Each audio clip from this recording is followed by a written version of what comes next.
Donc, on reprend finalement le cours. Donc, notre séance aujourd'hui, ça va porter sur quoi? Sur le diagramme de composants et diagramme de déploiement. Alors, ces deux diagrammes, bien sûr, ça va nous donner à modéliser c'est quoi l'architecture technique. Ici, jusqu'à maintenant, nous avons parlé de tout ce qui est fonctionnel, ça veut dire les fonctions d'une application. Donc, maintenant, on va parler de tout ce qui est matériel, architecture technique, en relation avec les entités, les parties, les composants logiciels d'un système. Alors, le premier déploiement, le premier diagramme, c'est le diagramme de composants. Alors, c'est quoi un diagramme de composants? C'est un diagramme qui permet de représenter les composants logiciels d'un système, ainsi que les liens existants entre ces composants. Un composant est un élément logiciel autonome. C'est quoi un élément logiciel?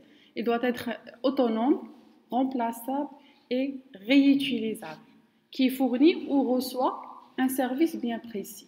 Remplaçable, autonome, remplaçable, ça veut dire si on détache ce composant, on peut le remplacer par un autre composant en condition qu'il doit être similaire. Il doit avoir la même interface avec laquelle on va interagir avec ce composant. Par exemple, dans un projet informatique, on peut remplacer un point jar par un autre qui fait le même travail que lui. Le point jar, c'est un composant logiciel. C'est bon? Donc, les différents types de composants logiciels, ça pourrait être un fichier source, un point Java, une classe ou un ensemble de classes, un point CPP, un point H, un point CS, une librairie, des exécutables, donc tout ce qui est logiciel. C'est bon? Donc, les composants fournissent des services via des interfaces. Un composant peut être remplacé par n'importe quel autre composant compatible, c'est-à-dire ayant les mêmes interfaces. On peut les remplacer, sauf si, bien sûr, ils ont la même interface. Bien sûr, un composant peut évoluer indépendamment des applications ou des autres composants qu'il utilise à partir du moment où les interfaces sont respectées. À un moment donné, on peut développer un module. Un module dans une application, ça pourrait être c'est un composant. On peut remplacer un module par un autre module. C'est bon? Donc, c'est réutilisable, remplaçable et autonome. Et bien sûr, pour communiquer avec ces composants, les composants fournissent un service, ça veut dire qu'ils ont un rôle. Ou bien, il peut communiquer avec d'autres composants via des interfaces. Donc, alors,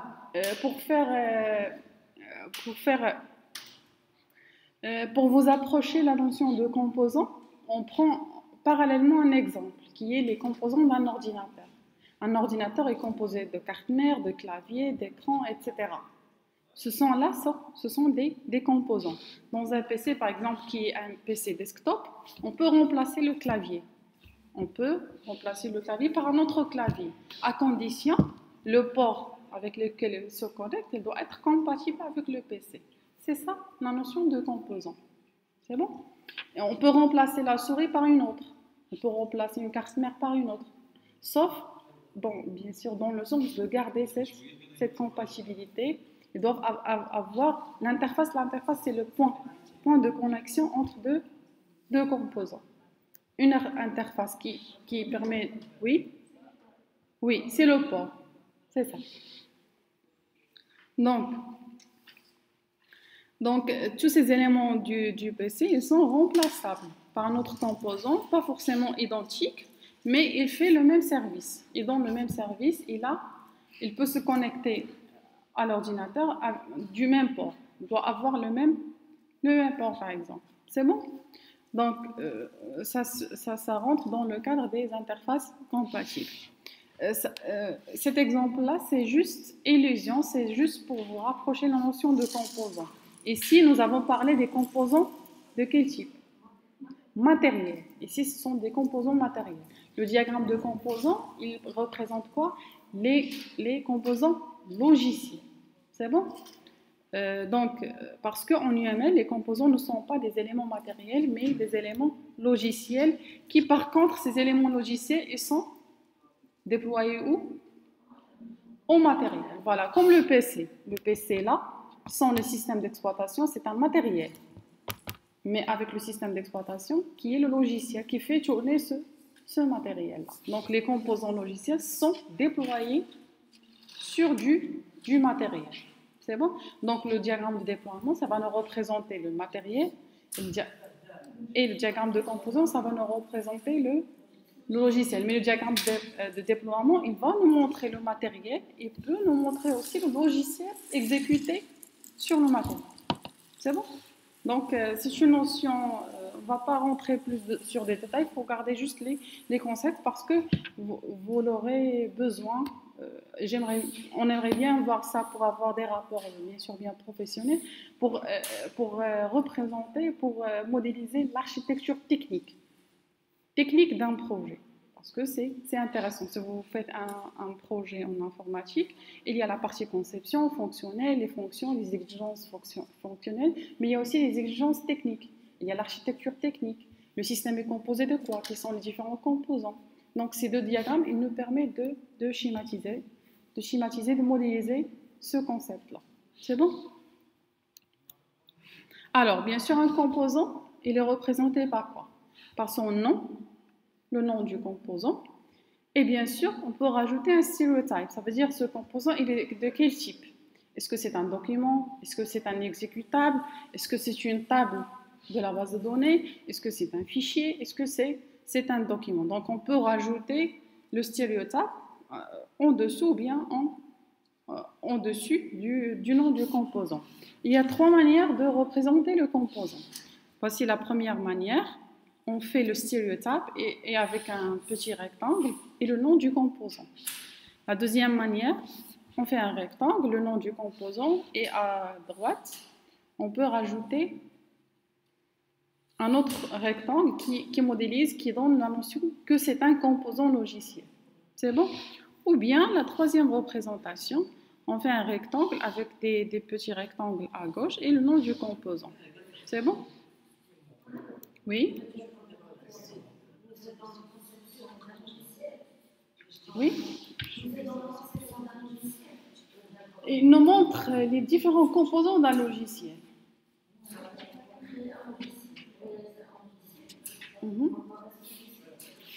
Pas forcément. Tu peux faire le diagramme de composants par la fin. Lorsque tu termines le code, tu peux organiser ton app. Tu peux le. Oui, c'est une conception. Oui, c'est une conception. Bien sûr, toujours le rôle de conception, c'est quoi? Oui, modéliser. On peut modéliser, par exemple, les différents fragments logiciels avec le diagramme de composants.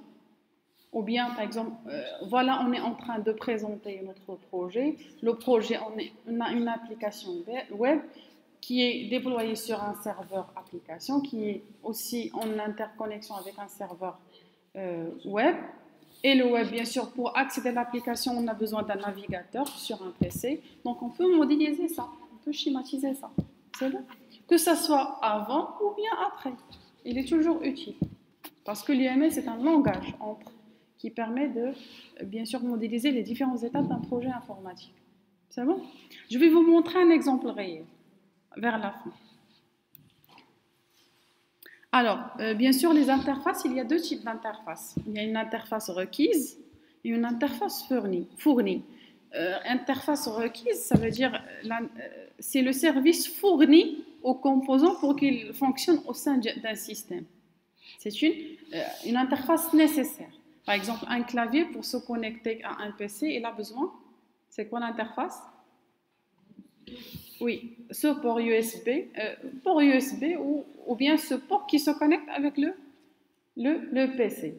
On peut considérer que le port du clavier, c'est l'interface requise, c'est l'interface fournie. Et l'interface requise, c'est celle du PC. Ça dépend de la situation. Qui fournit le service? C'est bon?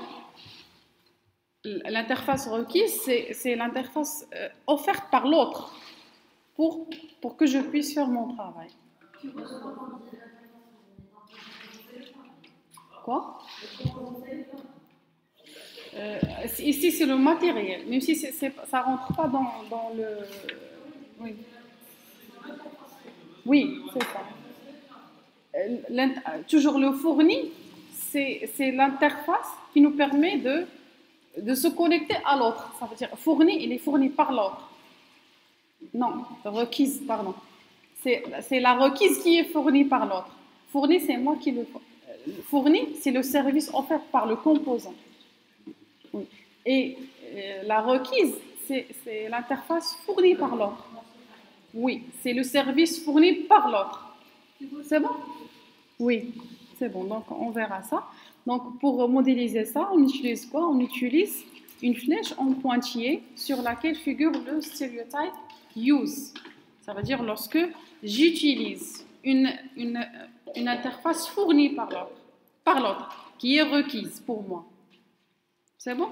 Pour l'interface, les interfaces fournies, ce sont les interfaces par lesquelles le composant fournit lui-même un service.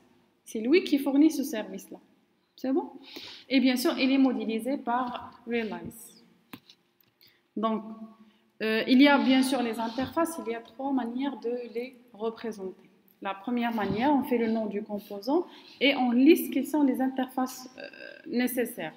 On fait provided interface, c'est pour lister l'ensemble des interfaces requises. Non, fournies, c'est pas requise, oui. Et required, bien sûr, l'interface requise. C'est bon? Alors, voici un exemple, bien sûr. Voici un composant qui est logiciel. Et, regardez, à droite, il y a cette deuxième manière, c'est de modéliser les interfaces avec des classeurs séparés. C'est bon? Donc, voici notre composant. Voici l'interface requise. Alors, pour se connecter ou bien pour profiter du service d'un autre composant, voici l'interface requise pour moi et fournie par l'autre composant. C'est bon?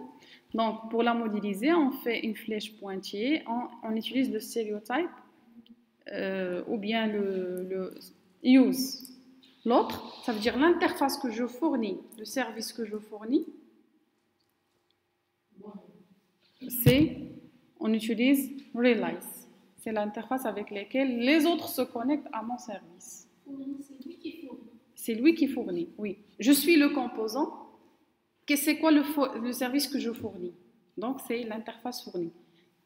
Mon interface fournie, ça veut dire le service que vont les autres utiliser et offert par moi-même. C'est bon?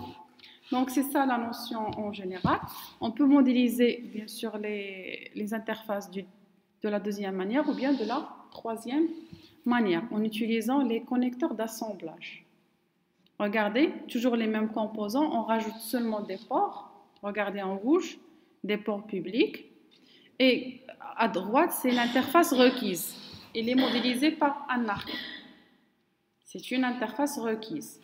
Une interface fournie par moi-même, le service offert par moi-même, c'est avec un cercle. C'est bon? Donc, c'est ça la modélisation. Donc, voici un exemple que vous allez mieux comprendre. Ici, le serveur. Regardez, le serveur web, c'est une application. C'est un composant logiciel. Ici, le serveur web, ici, on parle de serveur, le logiciel. Sinon, on pourra trouver un serveur qui est le matériel. Ici, on parle de l'application du serveur, le serveur web, qui fait les requêtes. C'est bon? Donc, voici le serveur web. Il offre quoi? Il offre 2 interfaces. Alors, pour que le navigateur se connecte au serveur, il doit utiliser l'interface fournie par le serveur web, qui est une socket de réception. Il y a socket d'émission et socket réception. Alors, pour que le navigateur se mette en contact avec le serveur web, il va utiliser les interfaces fournies par le serveur web, qui est socket de réception et socket d'émission. C'est ça le point de liaison entre les navigateurs et le serveur web. Donc, puisque le serveur web offre ce service-là, c'est le point par lequel on peut se connecter à un serveur. Donc, on fait realize. C'est lui qui fournit l'interface. Pour le navigateur, il utilise cette interface pour se connecter avec ce composant, pour communiquer avec ce composant. Donc, on va utiliser use. C'est bon? Et bien sûr, regardez, le serveur web, il se connecte, il communique avec l'interface, avec le serveur de gestion base données par une socket MySQL. Donc, la socket MySQL, il est offerte par qui? Par le SGBD. C'est pour cela, c'est lui, il fait realize. Et bien sûr, pour le serveur se connecte à la base de données, il utilise cette interface. C'est bon?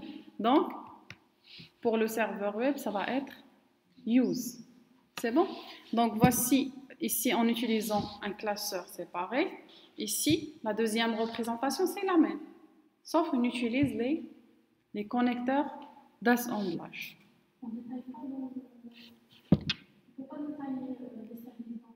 Non, non, ça dépend. Ici, parce que le diagramme de composants, c'est une notion un peu vague. Ça dépend du niveau de granularité que vous voulez avoir. Par exemple, vous pouvez détailler, ça dépend du besoin. Vous pouvez, par exemple, les classes, ce sont des composants. On peut, par exemple, schématiser les classes et quelles sont les interfaces fournies et offertes par ces classes, etc. Mais si on a un projet qui est géant, est-ce qu'on va modéliser les classes qui contient une centaine de classes?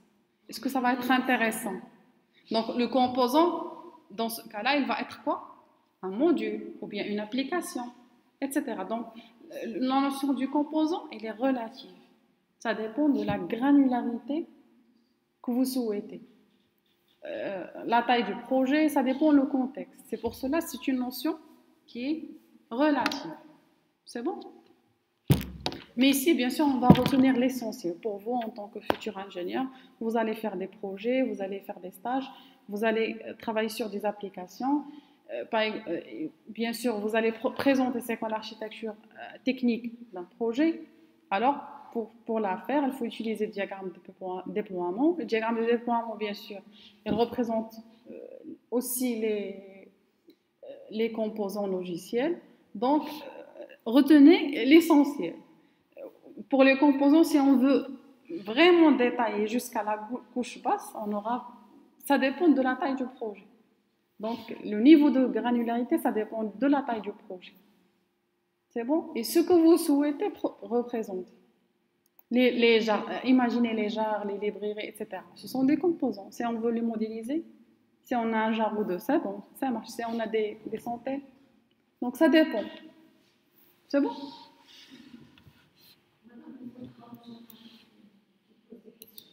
Quoi? Oui, dans le chat, oui. Oui, ils peuvent intervenir comme d'habitude, oui.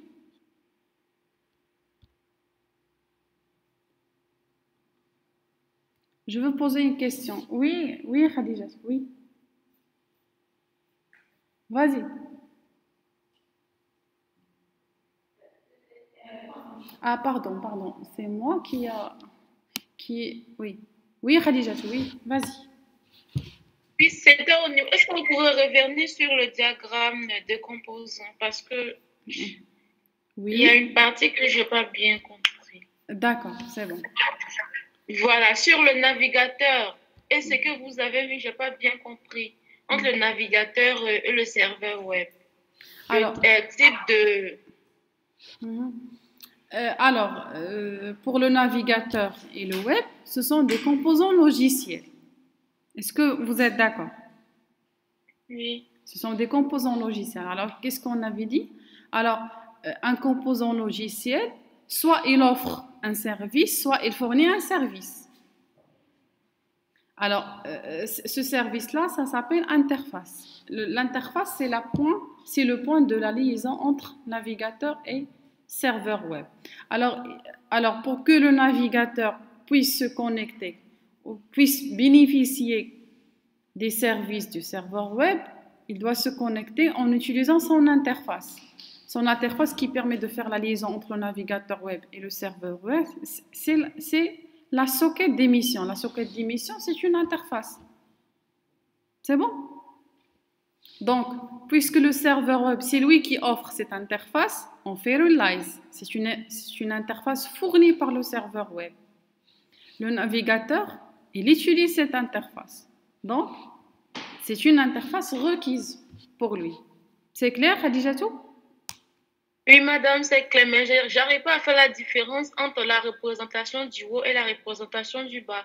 Parce que le bas, vous avez utilisé parfois un rond, parfois un Oui, arc. c'est ça, parce que j'avais dit précédemment, pour les interfaces, il y a trois manières de les représenter. Soit on les représente dans le nom du composant, avec le composant, et on liste c'est quoi l'interface requise, c'est quoi l'interface offerte, fournie, etc. Sinon, la deuxième représentation, c'est avec des classeurs séparés. Regardez, avec des classeurs séparés, on liste le nom de l'interface et on précise est-ce que c'est une interface requise ou bien fournie. S'il est requise, on utilise le use, ça veut dire on l'utilise. Ça veut dire requise, ça veut dire il est nécessaire pour que notre composant bénéficie des services d'un autre. Donc, c'est une interface fournie par un autre composant. Mais si notre composant, c'est lui qui fournit cette interface, alors c'est une interface fournie. Ça veut dire il va représenter les services fournis par notre composant. C'est pour cela qu'on utilise realize. Alors, qu'est-ce que j'avais dit précédemment? Alors, une interface requise, au lieu de la modéliser avec le stéréotype use et un pointillé, alors qu'est-ce qu'on va la modéliser? On va la modéliser avec un arc ou bien un demi-cercle, un arc plutôt. C'est une interface requise, ça veut dire il est fourni par l'autre. Mais si le composant, c'est lui qui fournit cette interface, on la modélise avec un cercle. Alors, on regarde notre exemple. Donc, regardez. Le serveur web, il a combien d'interfaces fournies? Ça veut dire fournies par lui-même. C'est deux, c'est socket de réception et socket d'émission. C'est bon? Regardez. C'est pour cela, regardez le point entre la deuxième représentation. Voici le serveur.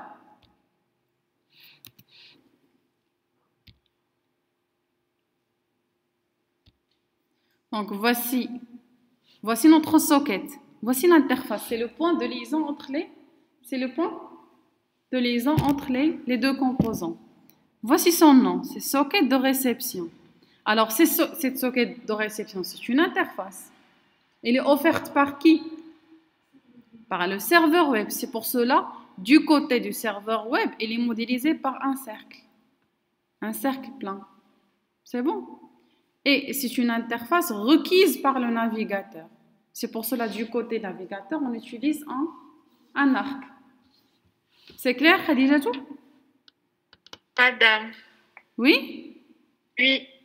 C'est ça, c'est la même représentation. Ici, avec un classificateur séparé. Ici, en utilisant les connecteurs d'assemblage. C'est la même représentation. C'est bon? Et ici, c'est juste pour vous rapprocher cette notion d'interface. Et le point interface requise et interface fournie par les composants. Dans certains projets, bien sûr, on ne peut pas se focaliser, par exemple, sur ce petit détail-là. On peut modéliser juste les composants. Si on travaille sur une taille, vraiment un projet qui est assez important. C'est bon? Alors, pour le diagramme de déploiement, ici, pour le diagramme de composants, nous avons parlé de tout ce qui est logiciel.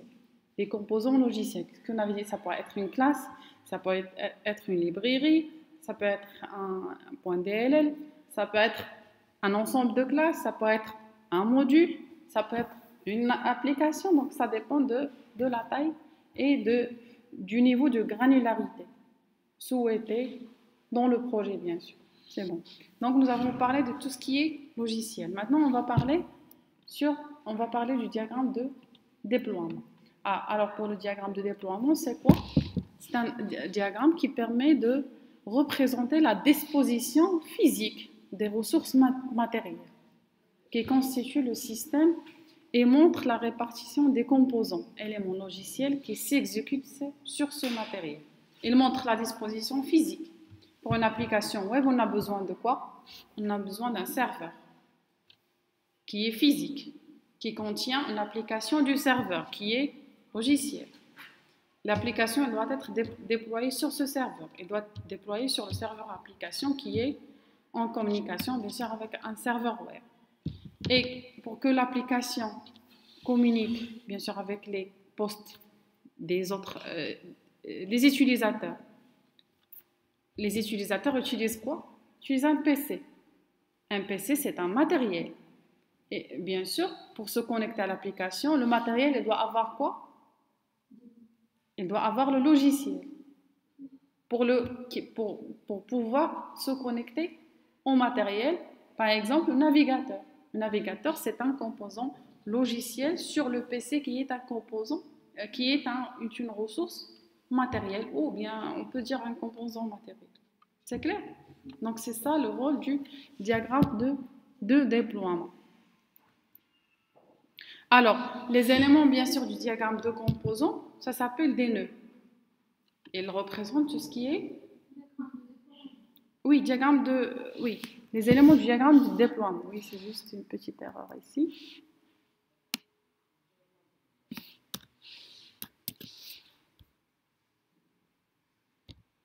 Donc, le diagramme de déploiement, les ressources, ça veut dire les entités matérielles, les composants matériels, ça s'appelle des nœuds. Et on les modélise comme ça, par ce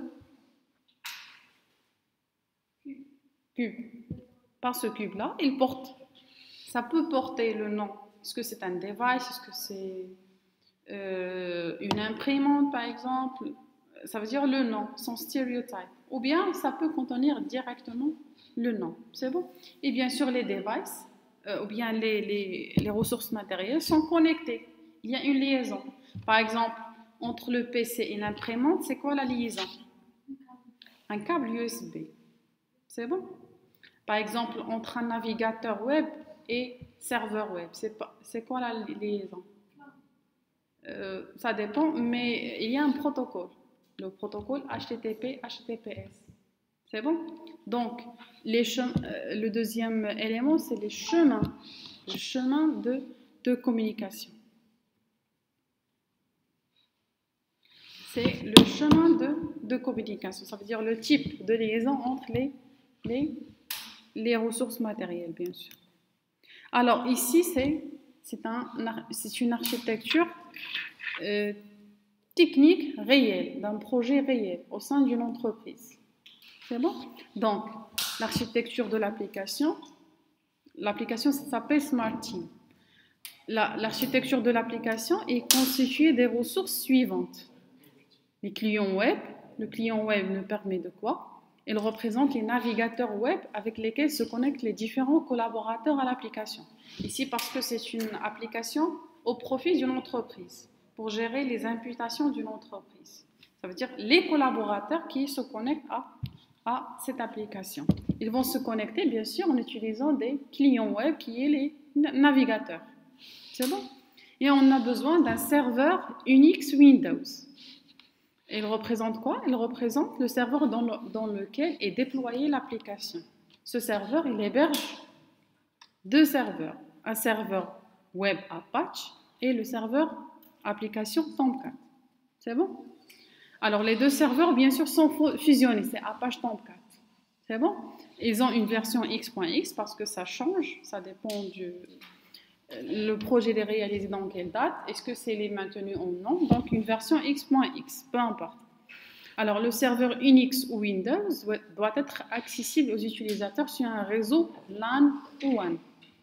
C'est bon? Alors, comme une installation préalable de la JVM JDK compatible avec Tomcat est exigée. Ici, on peut rajouter ce petit détail, ça veut dire JVM et JDK, ce sont des composants logiciels qui doivent être installés. C'est bon? On peut rajouter ce détail ou bien on peut, si on vise un niveau de granularité important, on peut ne pas le mentionner. C'est bon? Donc, et un système de gestion base de données MySQL, version x.x, assurant le stockage des données. Et un serveur SMTP. Un serveur, c'est quoi? C'est un serveur qui gère la messagerie. C'est bon? Qui gère la messagerie. La messagerie, pas. On aura un serveur de messagerie. C'est bon? Par exemple, chaque collaborateur, il a une adresse email avec laquelle il se connecte aux différentes applications de l'entreprise. Alors, ce qui gère ça, c'est un serveur de messagerie indépendant du serveur web dans lequel l'application est déployée. Donc ici, c'est une architecture technique. Il montre les différents composants indépendamment des outils de développement. Ici, est-ce qu'on n'a pas parlé de langage, Eclipse, est-ce que c'est .NET ou Java ou C# ou Python, etc. Non. On laisse ça c'est autre chose, c'est une architecture applicative. Je vais vous montrer ça par la suite. Comme ça, vous aurez une idée sur c'est quoi une architecture applicative. Mais ici, on parle de ce qui est technique, les ressources matérielles et les ressources logicielles qui permettent de voir quelles sont les différentes interactions, qui sont les ressources nécessaires pour faire tourner un projet. un projet.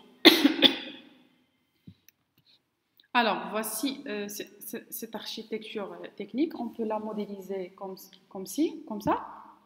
Alors, regardez. Ici c'est notre serveur. Il est soit Unix, soit Windows. Ce serveur-là, il contient deux serveurs. C'est bon. Il contient... Pardon. Il contient deux serveurs.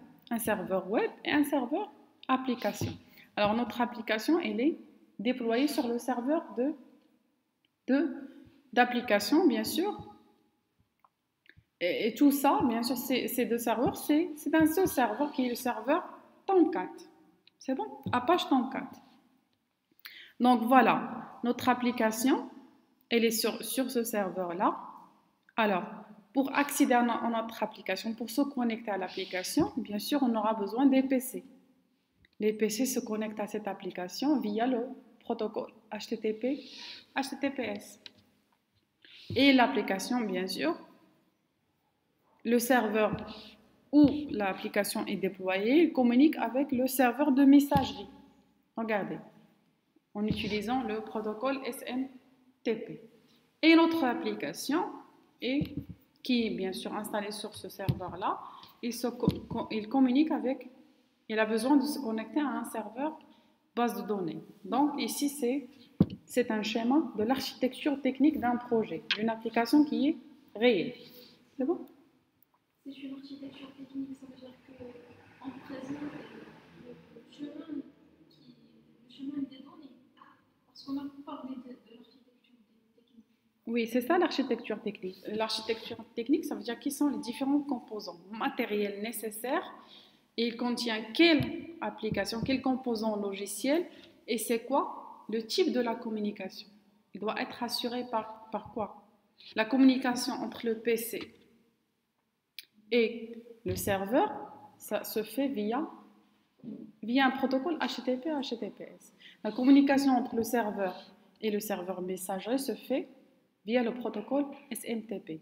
La connexion entre le serveur où l'application est déployée avec le système de gestion de base de données se fait avec le protocole TCP. C'est bon?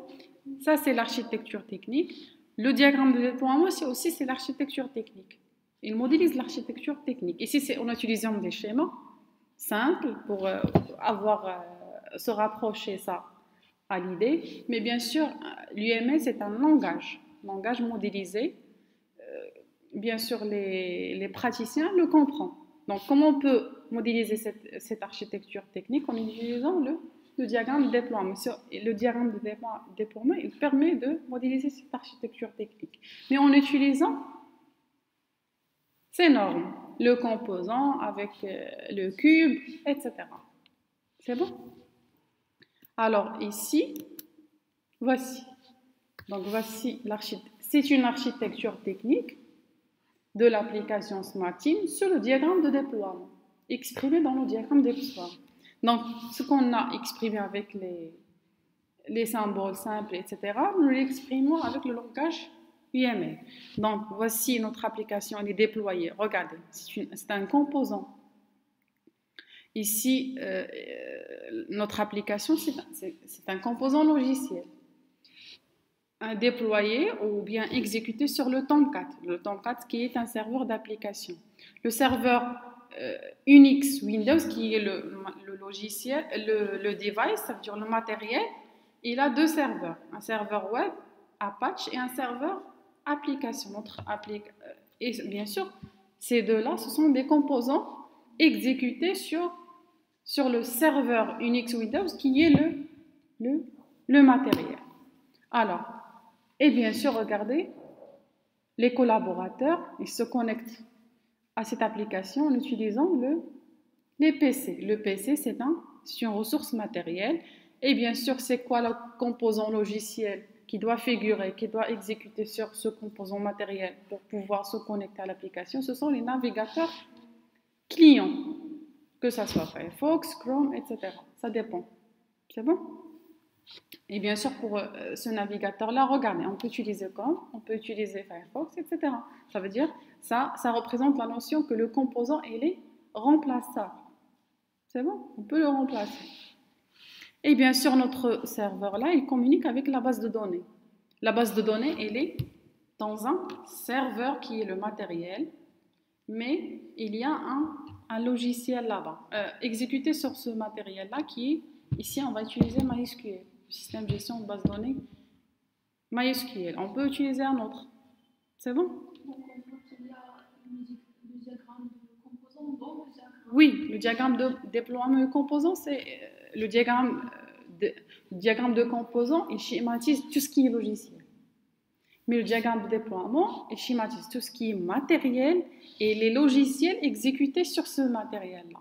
Ça nous permet d'avoir une vision globale sur l'architecture technique d'un projet. C'est bon? Et bien sûr, ici, bien sûr, le dernier, on a un serveur SMTP qui est le matériel. Il héberge quoi? Il héberge un serveur de messagerie qui est l'application logicielle qui se connecte avec notre serveur en utilisant le protocole SMTP PO-P3. Donc, dans vos projets qui vont venir, dans vos projet de fin d'études, etc. Lorsque, par exemple, vous faites une application, vous développez une application, donc vous allez commencer par quoi? Vous aurez un cahier de charge, vous faites l'analyse du cahier de charge. Le premier diagramme, lequel vous tracez, c'est quoi? Cas d'utilisation pour avoir une idée sur les fonctionnalités offertes par système d'un point de vue utilisateur, ça veut dire externe. Ensuite, vous pouvez, ça dépend du besoin, vous pouvez détailler ce cas d'utilisation en utilisant de textes ou bien les diagrammes de séquence. Les diagrammes de séquence, ils creusent dans chaque cas d'utilisation pour détailler l'enchaînement, pour avoir cette notion de temps, pour voir quels sont les différents enchaînements. Ici, tout ce qui est interaction, on veut coder. C'est quoi le diagramme qui nous permet de... C'est le diagramme de classe. On peut modéliser quelles sont les différentes entités. Ça veut dire, c'est une structure statique, ça veut dire des choses qui ne bougent pas. Donc, le diagramme de classe, on peut faire une conversion vers une base de données et commencer à coder. Donc, ça permet de faire ça. Ensuite, il n'y a pas que ça pour le projet. Et votre projet, il est déployé où? Les serveurs, c'est quoi? C'est quoi la communication? Donc, il doit figurer, c'est très intéressant, ça doit figurer dans vos projets, c'est quoi l'architecture technique d'un projet. Et bien sûr, il y a un autre type d'architecture qui est l'architecture applicative. L'architecture applicative, ça permet de voir quelles sont les couches de l'application. Couche modèle, couche vue, couche données, etc. Et dans chaque couche, vous avez utilisé quoi? Quel framework? C'est bon? Pour chaque couche, est-ce que c'est JPA Hibernate, par exemple, est-ce que c'est Spring MVC ou un autre framework? C'est ça la couche applicative. C'est bon? Donc voilà. Donc voilà, on a terminé le cours du ML. Donc c'est bon? Vous êtes contents? Oui? La suite, c'est génie logiciel. C'est tout ce qui est planification, gestion de projet, etc. c'est aussi, ça rentre dans le génie logiciel. C'est bon? Donc, c'est la suite. On a terminé cet élément de module. Mais avant de terminer, je vous propose quand même de petits exercices. C'est juste des exercices d'application. Ici, ils sont simples, mais ça vous permet de toucher cette notion de près. En attendant que vous faites des projets, vous allez présenter les architectures techniques comme ce projet. Là, c'est un projet réel, celui-là. C'est bon? Donc, voici le premier exercice. On a un composant fraude agent.dl contient des classes agent des fraudes, règlement des fraudes et recherche de patterns. Alors, représentez le diagramme de composants correspondants. On a un composant qui contient des composants. Comment on peut modéliser ça? En utilisant la notion du composant. La deuxième question, c'est quoi? On a image.java dépend de l'interface image observer du composant component.java. Représenter le diagramme de composants. Comment on peut modéliser cette liaison? On a deux classes et une interface. Il est fourni par une classe et il est requise par une autre. Comment on peut modéliser ça? C'est bon? Et le deuxième exercice, le voici. On a une architecture matérielle. On va la modéliser en utilisant le diagramme de déploiement. Alors, une architecture matérielle est constituée d'un serveur, d'un kiosque et d'une console. Le serveur utilise une tour de disque dur montée en RAID. La console communique avec le serveur par une liaison Ethernet 100B et la console par une liaison RS232C. Les caractéristiques du serveur sont, ça veut dire le serveur qui est un composant logiciel matériel, on peut lister aussi, on liste son nom, on peut lister aussi quelles sont ses caractéristiques, on peut les rajouter aussi. C'est bon? Et bien sûr, il y a des composants logiciels. Ici, nous avons parlé de tout ce qui est matériel. Dans la deuxième partie, on peut aussi préciser les modules exécutables. Parce qu'on avait dit un composant logiciel, ça peut être une classe, ça peut être .dll, ça peut être un exécutable, ça peut être une application, etc. C'est bon? Donc, sur le kiosque, on a user.exe. Sur le serveur, on a dbadmin.exe et tkmstr.exe. Sur la console, on a admin.exe et kang.exe. Alors, comment on peut représenter ça? En utilisant un diagramme de déploiement. Ce sont des exercices simples d'application juste pour vous permettre d'appliquer ce qu'on vient d'expliquer. Mais bien sûr, l'objectif général, c'est lorsque vous allez travailler sur des projets qui sont costauds, surtout dans vos PFE, donc il vaut mieux représenter en utilisant, bien sûr, l'architecture technique, en utilisant les diagrammes de déploiement de composants. C'est bon? Ça rajoute cette touche professionnelle à vos projets. C'est bon? Donc, vos PFE, on aimerait bien voir ça. C'est bon? Et même pour les projets qui sont de petite taille, vous pouvez exprimer c'est quoi l'architecture technique de votre projet. C'est bon? Donc, allez-y.